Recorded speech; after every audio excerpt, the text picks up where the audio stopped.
2023 may have been the best year for Fallout 4 modding ever. Whether you want big quest mods, combat overhauls, or even just some AI improvements, we got all of those mods this year and even a bunch more. This pretty easily could have become a top 20 mods of the year because there really were that many options, but even still, I bet some of the mods I picked for this video will come as a genuine surprise to you. Starting things off, we have the Institute Technology Overhaul. For a long time, one of the weakest parts of the Institute in Fallout 4 was this hideous Institute rifle.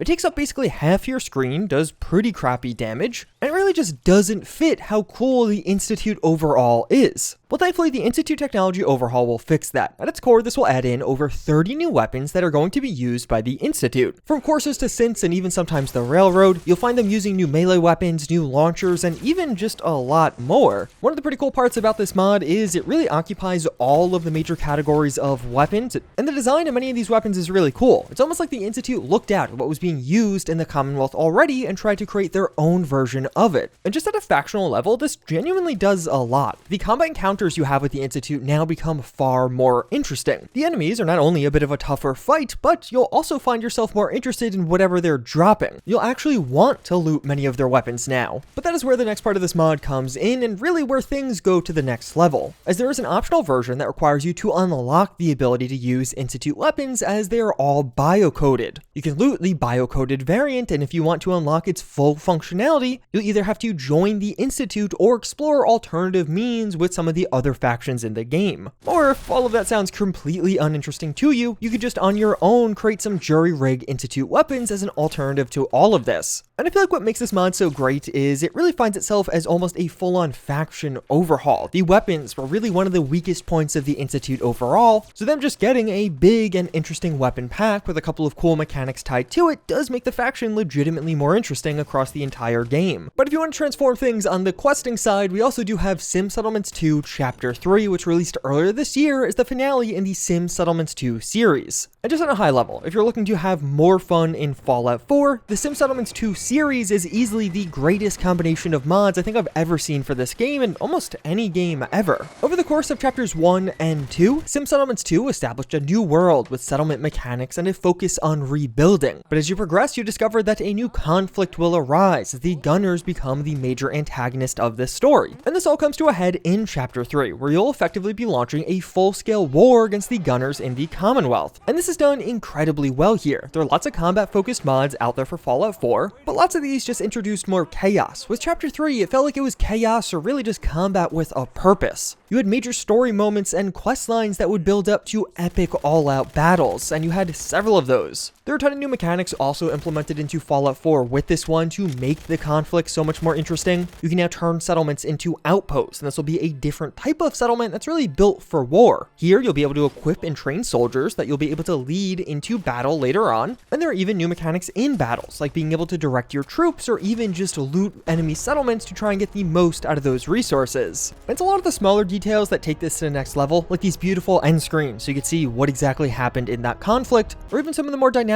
AI, like enemy outposts calling in reinforcements that may flank your position and turn the battle on its head. And that's really why I describe this mod as meaningful combat on a larger scale. Like yes, on one hand, it's incredibly fun just to do the conflict. A lot of us have been hoarding weapon mods for years now, and this is the ultimate excuse to use just about all of them, but Chapter 3 backs us all up with a ton of epic set pieces in its own right. You'll do things like launching artillery to stop the Gunners' advancement, have massive battles where, over the course of several quests, you actually recruited some of the major factions in the Commonwealth to help fight for the survival of the Commonwealth. And Chapter 3 even has just some good old corporate espionage, as this does have an entire side questline around establishing a business in the Commonwealth. Yeah, these mods are getting so big that they have entire side quest lines in addition to the main quests. But overall, what makes Sim Settlements 2 Chapter 3 such a magical experience is how nicely everything comes together. At this point in the story, you've spent multiple hours with all of these characters, so the decisions you make in this final part just feel heavier but in a very organic way. And even further, all of these wild and fun new mechanics are tied together with exceptionally done fun quest work. To the point where I think if you add Sim Settlements 2 in its entirety to Fallout 4 and just hand a new player the game, they may not even realize they're playing mod content and not official DLC content. And all of that does come together to just create one of the most magical questing experiences you could download right now for Fallout 4, and it's totally free. But then if you're looking for something a bit on the smaller scale to spice things up even further, we also have Faction Reinforcements, which is another phenomenal mod to come out last year. This mod will implement one heavier specialized unit for each of the major factions in the Commonwealth, except the Brotherhood, who get 2 because of course they do. So when you're going up against the Brotherhood of Steel now, you may find they have these even better armored Centurion power armor units that are really a true tank. Or when you go head to head with the Raiders, they might be making use of some of the old loader mechs that are floating around the Commonwealth. These things are repurposed for combat, and while they are bulky and slow, if they get up close to you, they will deal devastating amounts of damage. This will apply to each of the major factions in Fallout 4, and it basically feels like all of the factions got one specialized unit that will provide itself as a nice twist in combat. And that's a big part of what makes this mod so interesting. You've faced these factions for hundreds of hours now, and for some of you, thousands of hours. Them having one new and novel unit does genuinely make some of those combat encounters just a bit more interesting. And if you end up siding with one of the factions with one of these new units, you may even unlock the ability to call that new unit in for yourself to help you as a temporary companion. At its core, it really is a simple mod, but it's making changes in such an important area of the game. So much of Fallout 4's gameplay is just fighting these same groups of enemies over and over, so anything that spices up those interactions in a meaningful and natural way does actually improve the game in a major way. But then we do have the Disk Cache Enabler. This is one of those mods that just about everyone probably should be using in the background of their game. This one has a bit of a funny story. It was actually created as a mod for Starfield and later on backported to Fallout 4. Even with its minimum system requirements, Starfield requires an SSD to play. So this mod was created to help those trying to play the game on a regular old hard drive, but it turns out it just brings some nice improvements to performance for just about everyone. Disk Cache Enabler will cache more Fallout 4 in your system's RAM. So instead of having to access certain files from your SSD or hard drive, it'll access them from RAM instead. So for this to work successfully, you will need at least 16 gigabytes of RAM, or at least that's what many of the reports do say. And obviously the more RAM you do have and the slower the hard drive you do have, the more benefits you'll notice from this mod. But some of the biggest benefits will be felt on the side of loading times. Both while loading into the game initially and even when loading into a new cell, times are dramatically decreased while using this mod. Things that previously took a minute may now take only 10 to 20 seconds, which is huge across an entire playthrough or even just in one session, particularly if you're somebody using a heavily modded Fallout 4 load order. Many users reported gaining some FPS from time to time, but also just really reducing some of the major stutters that do come with playing heavily modded Fallout 4. How much of a bonus you'll get from this one will heavily depend on your system, that's why I'm not giving out concrete numbers, but I think for almost everyone out there you'll notice at least some kind of a difference. I mean, even for me, on a pretty high-end PC with tons of RAM, I definitely had some nice load time improvements and even a bit of a reduction in some stutters while using this mod. So at the end of the day, it's really just an easy mod to download with no real downsides, but it'll almost certainly reduce load times at least a little bit, with even some more potential gains in other aspects of the game beyond that. And I mean, hey, do you actually like load screens? And if not, you should probably download this one. But this year we got not one, but actually several incredible DLC-sized quest mods for Fallout 4, and the next major one was the Fens Sheriff's Department, aka Bleachers 2. As the title does suggest, this is a continuation of the story initially established with Bleachers, which is an incredible mod from years past that introduced you to this new area of Diamond City and allowed you to meet all of these new and suitably over-the-top characters who will eventually take you onto a new questline. This is really Fallout at its best with some true over-the-top stories. But Bleachers 2 will really take things to the next level with the introduction of the Fens Sheriff's Department in Diamond City as well. But just immediately after downloading this mod, you'll notice some changes on a couple of fronts. Firstly, this will actually be a bit of a minor overhaul to Diamond City. The Fens Sheriff's Department is now securing the city, so there are some new locations around the Great Green Jewel, but also the Sheriff Department will have patrols featuring new armors and loadouts for some of the guards around Diamond City. And this is all pretty well established and backed up. There's several new locations to justify the existence of this now more powerful and well-armed faction. Because at its core, Bleachers 2 is a gigantic storyline. This features 10,000 lines of incredibly high-quality voice acting, and you'll experience this over the course of a gigantic questline with this new Sheriff's Department. And one of the awesome parts about this is the writing. The writing of Bleachers 2 really manages to strike a very unique balance. Some of the quests in this are far more serious. I mean, at one point, you're literally at a funeral. You'll be doing things like interacting with some of the other factions in the Commonwealth on behalf of this newly established Sheriff's Department, and it does feel like this makes Diamond City more of an actual power in the Commonwealth. We always hear about this from the dialogue in Fallout 4, but this is one of the first mods that actually made it feel that way through quests and the interactions with other major factions. But thankfully, Bleachers 2 never forgets that it is a mod for Fallout, so it also brings its fair share of over-the-top comedy and hilarity. I mean, at one point you're literally introduced to an entire Halloween-themed raider faction, which is just epic and hilarious. The big antagonists during the Fens Sheriff's Department questline are the Institute, and you'll have many quests looking at replace synths around the Commonwealth, and you're going to fight back against this. This is a really nice aspect of the mod. It builds off of some of the existing lore with Diamond City, because of course synths and even replace synths are a pretty big part of Diamond City, and some of these storylines are really heavy. We get to see the impact of a family having one of the core members of that group be replaced with a synth, and the realization as it hits everyone that not only is that person dead, but you've been interacting with a synth copy this entire time. This mod has some seriously dark personal tales, but it'll also take you to some totally new faction locations. And at its core, I think what drives this mod forward more than anything else is story. Unlike a lot of the other quest mods out there, it feels like this one is story first and foremost, and it really does an exceptional job at that. It doesn't just tell you the Institute are the bad guys. As you progress through the quest line, it'll actually give you reasons to hate the Institute organically. You're going to peel back the layers of not only that faction, but also the Fens Sheriff's Department itself. But this is not a one-trick pony. Beyond the Institute, you'll come up against the Gunners as well, this often in a familiar raid on existing Fallout 4 locations for a new quest, but also several times this led to unique and very interesting combat scenes that were incredibly memorable. There's actually one combat moment from this mod that you build up to, and I gotta say, it's one of the most interesting and cool combat encounters I've ever had in Fallout 4. And overall, Bleachers 2 is just a content-rich and incredibly high-quality quest mod that I think everybody should play at least once. It really does make Diamond City a far more important location as it always should have been, but it's also just a ridiculous amount of content that is high quality that you could download for free right now. But then we have a bit of a different and a pretty interesting one. Mutant Menagerie, Life Finds a Way, is likely a mod whose name seems quite familiar to many of you, because every previous entry in the Mutant Menagerie series has been on my yearly top 10 list, but this year we have something special. As at its core, Life Finds a Way is the ultimate version of Mutant Menagerie. It's partially just an all-in-one pack of the past major releases in the Mutant Menagerie series, but it's not just that, as in the process of combining all of that incredible content, there was also complete balance and performance pass, a plethora of new features added on top, and even just a boatload of new creatures and new mechanics added in. So at its core, Mutant Menagerie will add in 60 plus new and lore-friendly creatures into Fallout 4. What makes this particularly special is just how comprehensive this is. You'll experience new creatures ranging from small and docile animals that are honestly kinda cute. You could even do things like fish some of the new species, but there are also, of course, a ton of medium-sized creatures that can pose a threat. These will be timid at first, but encroach, and these animals will fight back against you. And then also some incredibly tough Deathclaw tier enemies that will attack on sight and make the Commonwealth and its surroundings a genuinely more dangerous locale. But with this mod, there's even a group above Deathclaws, as a variety of deadly boss tier enemies are also specifically placed throughout the world. And what you may have noticed is this mod doesn't just apply to the Commonwealth. New creatures will appear in Nuka World and Far Harbor as well, with some specific and specialized creatures appearing in those locations. And this actually is really nice. It makes going to Far Harbor and Nuka World feel even more special when you have this mod installed. Like, you head over for Nuka World and start stumbling upon zebras and elephants that have their own unique set of drops and loot that you can build off of. And a pretty epic part about this mod, especially the new Life Finds a Way variant, is it's not even just adding in creatures into the level list. This mod goes a step further to add in several scripted spawns to overhaul the ecosystems of Fallout 4. You'll find animals hunting or feeding on other animals, or even just washed up creatures that have fallen already on the coasts of the Commonwealth. And although this may seem minor at first, that actually does go a really long way to just feel this mod as you're playing the game. You'll stumble upon stuff and you'll be like, oh, this is actually pretty cool. But it's also abundantly clear that there was intent with what types of creatures were added. It's not like we just got 60 random new creatures in Fallout 4. These new additions are quintessentially Fallout, oftentimes having specialized mutations to make them feel right at home in the Fallout world. And even if you have used some of the past Mutant Menagerie mods, Life Finds a Way makes things even bigger, implementing a plethora of totally new new creatures into the game. But even still, with all of that in mind, I'm not sure it would have quite made it onto this list. But honestly, none of what I've mentioned thus far is why this mod makes it onto this list. All of that's pretty cool, but it really goes to the next level with the implementation. This new version of the mod is meant to be far more optimized, so better performance should be felt, but even beyond that, they really took things a step further beyond just adding in new creatures. Now in Fallout 4, hunting and fishing become very viable playstyles. The hides that creatures drop will have rarity levels associated with them, making some of these very valuable. If you do spend a lot of time hunting or fishing, you'll become better at it, unlocking new perks and even crafting recipes from experience and discovering journals scattered around the world to unlock even more things. And all of this, of course, will lead to a ton of new recipes for things to cook, giving you even bigger buffs to your character, but also new weapons and armors that can be crafted partially from some of the materials found in some of these new creatures, but also you'll have to do certain things to actually unlock the ability to craft things. You want some of the best weapons in the game? Well, you're gonna have to take down some of the toughest enemies in the game. You really feel like a big game hunter. The elite tier world bosses are really awesome. It's fun to discover these, and you actually do have to hunt these down. It's not like you're just going to get a simple quest that will direct you to their location. Instead, you'll have a few clues and have to stumble upon it a bit more naturally and with your own intuition. So Life Finds a Way really is the ultimate version of Mutant Menagerie. It features tons of further optimizations and new additions, but most importantly, a new level of gamification. If this mod only added in 60 new creatures, I would still recommend most people download it, but thankfully this takes things even a step further to make it feel like you have new and unique playstyles in Fallout 4 if you want to pursue them. But 2023 overall really felt like it was the year we saw the most in the rise of AI, and of course that extended to Fallout 4 as well. Tons of new AI overhauls dropped this year for the game, but to me, it was one combo that made the most enjoyable difference in the game. That with the two mods, NPCs Use Items and Chemfluence. Two mods from the same mod author that I'm just counting as one spot in this video, and yeah, that's cheating, but who cares, it's my list anyway. NPCs Use Items will do exactly what the title suggests. Enemies will now use items more frequently, but also gain access to new items to use. So you might notice raiders using stim packs or vodka to keep them going and in the fight longer. Mentats are a particularly big one. You might notice one NPC just getting shockingly good hits on you, and you'll realize later, oh, they were using mentats to boost their perception. And even some of the stronger chems can be used by other NPCs now, like Psycho or XL, to truly buff them up in a tough fight. But if you just use that mod, you're really just seeing stat bonuses to many of those NPCs. If you also use the mod Chemfluence, enemy AI will also be transformed depending on which weapon they currently have equipped or what chems they have recently used. So you have the obvious things. Enemies using melee weapons will be far more aggressive, trying to get up close to you, but this mod actually takes things even a step further, as there's going to be variants of this. Some melee fighters will just bum rush you. They'll be in a chem-fueled frenzy, sprinting at you at top speed, their chems making their AI become even more reckless. But separately, you may encounter other melee fighters who will attempt to flank you and even just get in a couple of cheap shots. Snipers are a huge addition with this one. You'll notice a few enemies really sticking to their cover with this mod installed, and they'll consistently take shots at you to try to pin you down in place. And as you're stuck pinned down, you may notice other enemies try and get flanking shots on you. And perhaps the most frightening of all, the shotgunners, who will wait until they are up close and personal to unload on you. Oftentimes, these guys are aided by whatever chems they just took. But what makes this mod combo one of my favorites of the year is just how much more interesting it makes Fallout 4's combat in a very natural way. It almost feels like enemies have organically created classes now. You might notice one enemy was just absolutely terrorizing you with mini nukes, but later on, as you work your way towards their corpse, you may notice, oh, they just took mentats, that's why the heavy gunner turned into a sniping specialist there. Melee attackers hopped up on chems are definitely the most obvious of these, but the variety of attack styles and even sub-styles really kept Fallout 4 combat feeling fresh and continually interesting. And very similar to what I described with some of the past mods in this video, this is one of those combinations of mods that will just continually pay dividends. You fight a lot of enemies in Fallout 4, and after downloading mods like this, you start to realize just how much combat you have, and how even just a handful of changes can make combat more interesting in a very meaningful way. But then we do have another mod duo, but this time I'm counting both of them with their own spot. That being the wonderful combination of long anticipated releases with two sister mods, Wars and Peace. This combination of mods works to overhaul Fallout 4 in a fundamental way, transforming not only combat but many other connected systems to create a far more in-depth experience for those seeking something a bit more hardcore. One of the big features of Wars is replacement. Wars itself stands for the Weapon Edition Replacement Suite, and this mod was born out of frustration of the plethora of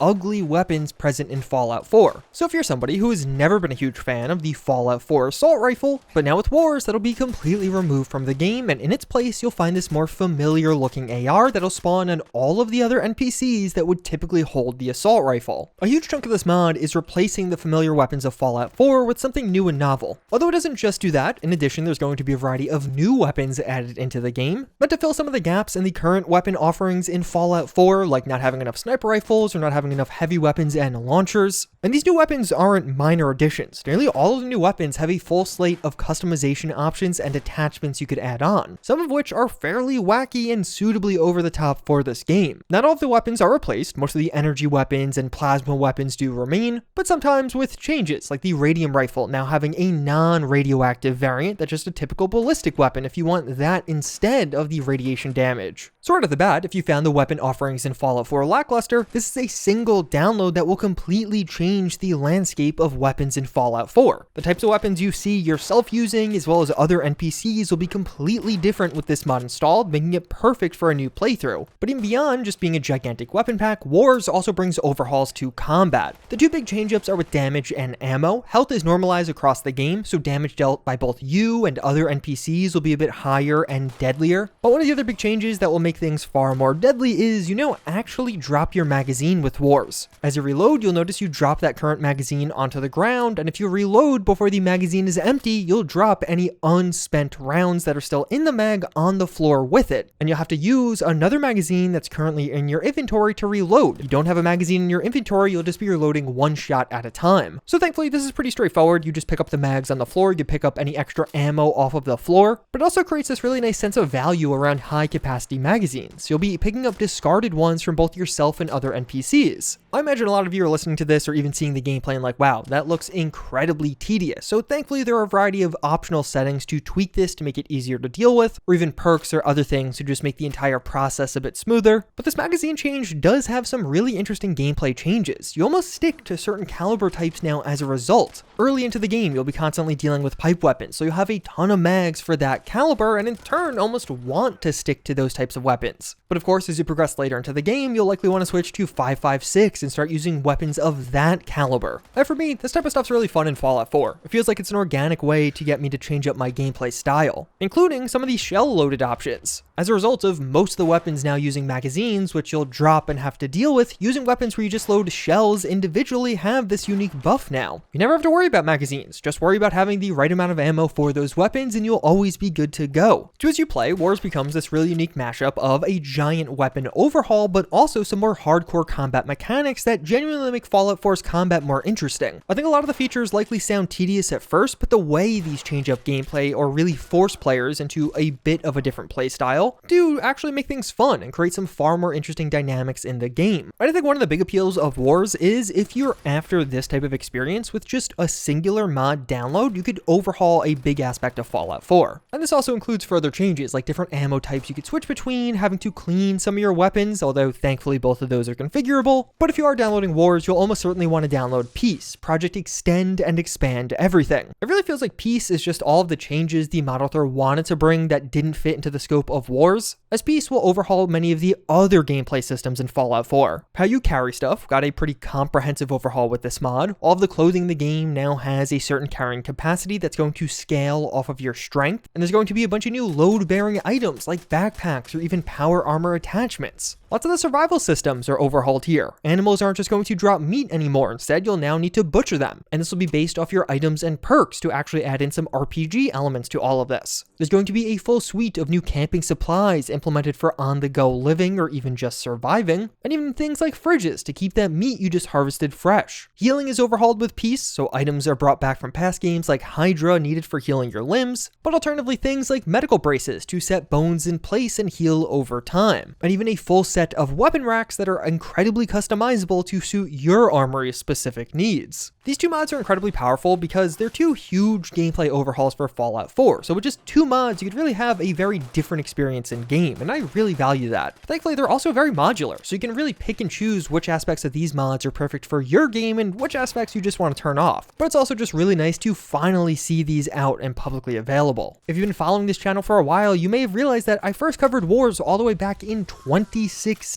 This is a mod that's been upcoming for 8 years, and to finally see it get released and really deliver on a lot of the things it promised is just epic and incredible. But before we get into what I think is the single best Fallout 4 mod to drop in 2023, we first have to look at some honorable mentions. This was a ridiculously good year for Fallout 4 modding, and some mods didn't quite make it into my top 11 list, but they still do deserve a mention. Fake through scopes. This will overhaul the visuals on see-through scopes to look far more like an actual weapon scope would in real life. I personally think it's a really cool effect, and this was perhaps the mod I got the most comments asking about over the course of last year. Shield Framework / the Shield Integration Project will add in functional shields into Fallout 4 that can be used by either you or enemies. These are pretty simple. They're just going to basically block incoming shots depending on which size caliber you are using, but it does create this interesting mix-up in combat. You're head-to-head with somebody who may be able to block almost all of your shots, giving them a unique advantage and making you actually think a little bit. And then faster Workbench exit, because no, I don't actually want to see these long and extended Workbench animations. I personally prefer to be much quicker, and more than anything else, thank you to this mod for the amount of time it saved me over the course of 2023. But then, what I would consider to be the single best mod to release for Fallout 4 in 2023, my mod of the year, and really just one of the best mods ever, we have America Rising 2 Legacy of the Enclave. I feel like this one being on this list is fairly obvious, a DLC-sized quest mod that brings the Enclave back to Fallout 4 and allows you to beat the main story of the game by siding with this familiar faction. Just based off that description, I think a lot of people would guess that it's going to appear on this list in some way, but where America Rising 2 really excelled in is how well it was implemented into Fallout 4. As the title suggests, this is sort of a sequel. America Rising came out years ago, and this mod reworks much of the content from that original and includes it within the sequel. So early on, you're going to be waking up some Enclave members from cryopods, and from there, work with them to re-establish the Enclave in the Commonwealth, or not. As one of the pretty awesome aspects of this mod is just how flexible it is with a series of fail states. Right at the bat, you can just destroy the Enclave, kill all of the members currently locked in cryopods, and you could just end the faction right there. Throughout this mod, there are several moments and opportunities for you to destroy this otherwise evil faction instead of siding with them, and I really appreciate that. But if you do decide to side with them, you'll embark on a journey to beat Fallout 4 with the Enclave, and I think this is what really set this mod apart for me. As opposed to many of the other mods out there trying to get away from Fallout 4's main story, this one injects directly into it. You'll deal with the Enclave's response to the Brotherhood of Steel returning to the Commonwealth, and even get into several large-scale battles with these two factions as you progress through Fallout 4's story. There's some really cool moments where you'll have a familiar Fallout 4 encounter that you've seen before as a part of one of the mainline quests, but now you're seeing it from a totally unique perspective. You're flying in an Enclave vertibird, and of course you're interacting with this quest on behalf of the Enclave, giving you a completely new set of choices and really how to handle that situation. Over time, you'll be able to build up the Enclave from a group with minimal supplies to a well-equipped military power with several outposts across the Commonwealth. And it's not just the Brotherhood of Steel that comes into play here. The Institute is also a major faction the Enclave is curious about, and one of the really special parts about this is you're going to act as an envoy on behalf of the Enclave to really determine what happens between these two factions. Do you want to see a world where the Enclave and Institute are friends or enemies? And all along the way, you'll have some incredibly fun gameplay moments like sneaking into the Institute or trying to extract more information from its members for the Enclave. And perhaps this is really just a personal thing, but at least for me, being able to see Fallout 4's familiar story from this slightly different and modified perspective was just a lot of fun for me. I don't hate Fallout 4's base story as much as some, and being able to experience it through the lens of the Enclave actually elevated it a lot. But this mod also gets to stretch its own legs and tell the Enclave's own story. The Enclave will be running horrific experiments on the Wasteland's population, and you'll be playing a role in this, helping as much as you want to, and sometimes doing some downright evil things during these quests in the Enclave's quest for greatness. This mod does a really great job of letting the evil dudes be evil and even giving you several opportunities to highlight that in dialogue, like saying, wow, that's incredibly messed up. You'll meet with members of the US government as they work to reestablish the Enclave and even just capture different military bases for use by the Enclave. And of course, that familiar plotline with the Enclave and the FEV virus all comes back into play here, but I won't spoil where it leads. And how this mod parallels Fallout 4's story with its own story beats is really nice. You're building up the Enclave, but then while questing, the issue of your own missing son comes up and the Enclave works with you to deal with that. It's not like it's forgetting about Sean entirely. No, that's still your purpose in Fallout 4's Commonwealth, and that's tied in here. You and the Enclave will discover the Institute at the same time, so you get to live through the Enclave's curiosity and concern just as you have those questions and concerns yourself. And over the course of this questline, this mod presents you with some very hard decisions, whether that be siding with the Enclave, not siding with the Enclave, or even just which direction the Enclave goes in. So in many ways, I love this mod because it does two major things. It includes a compelling Enclave storyline into Fallout 4's Commonwealth, but it does so by hooking into the game's original narrative. So it also gives you a proper evil route to take when trying to beat the game. You'll do your own fair share of Enclave questing, but also get to beat Fallout 4 with a completely new faction that wasn't there previously. I think one of the biggest strengths of America Rising 2 is it remembered that it's interacting in a larger and dynamic world. It doesn't forget to check up on some of those other things that are going on, and for that reason, I think it honestly was my favorite quest mod I've ever played for Fallout 4, and again, my mod of the year. With that in mind, those are my top 11 mods for Fallout 4 in 2023. Although unfortunately, several of these mods are about to break. If you want to find out more about what's going on with that, check out this video on Fallout's Giant 2024.